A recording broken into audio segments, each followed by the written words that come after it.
నా పేరు రాజేశ్వరి. మేము కొల్లాపూర్ నుంచి వస్తున్నాము. మాకక్కడ కొల్లాపూర్ నుంచి క్యాంపు మేడం వాళ్ళు ధనలక్ష్మి మేడం క్యాంపుకొచ్చారు అక్కడికి. అక్కడ మేము చూయించుకున్నాము. ఇక్కడ బాగుంది అని అన్న తర్వాతనే మేము ఇక్కడికొచ్చాము. ఇక్కడికొచ్చి చూయించుకున్న తర్వాత 8 మంత్స్ లోపు నేను కన్సీవ్ అయ్యాను.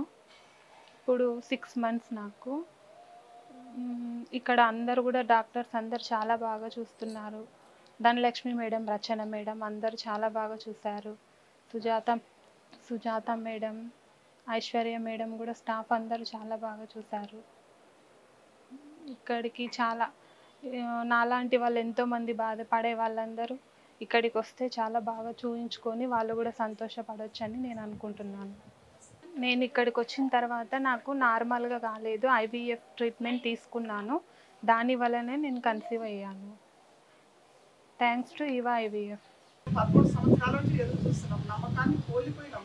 కానీ ఎప్పుడైతే మీరు కొల్లాపూర్కి వచ్చి మాకు ఇక్కడ మీటింగ్ పెట్టి క్యాంపు ద్వారా మాకు తెలియజేసిందో, ఇక్కడ వచ్చి ఇద్దరు భార్య భర్తలు ట్రీట్మెంట్ తీసుకున్నారో మీ మాటల వల్లనే మాకు నమ్మకం వచ్చేసి అదే నమ్మకంతో మేము 6 నెలలు మోస్తుంది, ఇంకా 3 నెలలు మోసిందంటే చల్లగా అదే మాకు చాలు మేడం.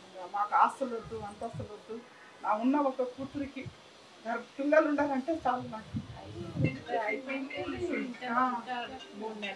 మేము ఆస్తులకు నమ్ముకోలేదు మేడం, పిల్లల కొరకే ఉన్నాం మేము.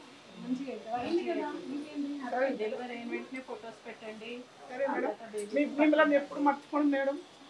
ఈ ఐవీఎఫ్ని ధనలక్ష్మి మేడని, రచన మేడని, స్టాఫ్ వాళ్ళని కూడా Aishwarya madam, Srilakshmi madam, Sujatha madam వాళ్ళు కూడా మాకు బయటకు వచ్చి ఇదే చెట్టు దగ్గర ఏదో మేము ఆలోచించుకుంటూ ఉన్నాం. మేము ఎంత డబ్బు అవుతుందో ఆల్రెడీ ఇంతవరకు 10 లక్షలు అయిపోయినాయి. కర్నూలులో కార్తికేయ మేడము, పార్క్ మేడం దగ్గర అయిపోయినాయి. మాది పొలాలు 6 ఎకరాల పొలము, నాది 12 ఎకరాల బంగారు అన్నీ అమ్మేసి పెట్టేసుకున్నాం, ఆశ వదులుకున్నాము.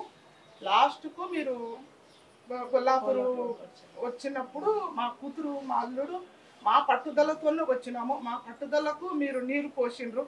మేము ఈరోజు మొలకెత్తుతున్నాము. ఆ మొలక ద్వారా నా కూతురికి సంతానం అయితే చాలు మేడం, అంతే. ఈ జన్మకి ఇదే చాలు నాకు. థ్యాంక్స్ మేడం, అందరికీ థ్యాంక్స్.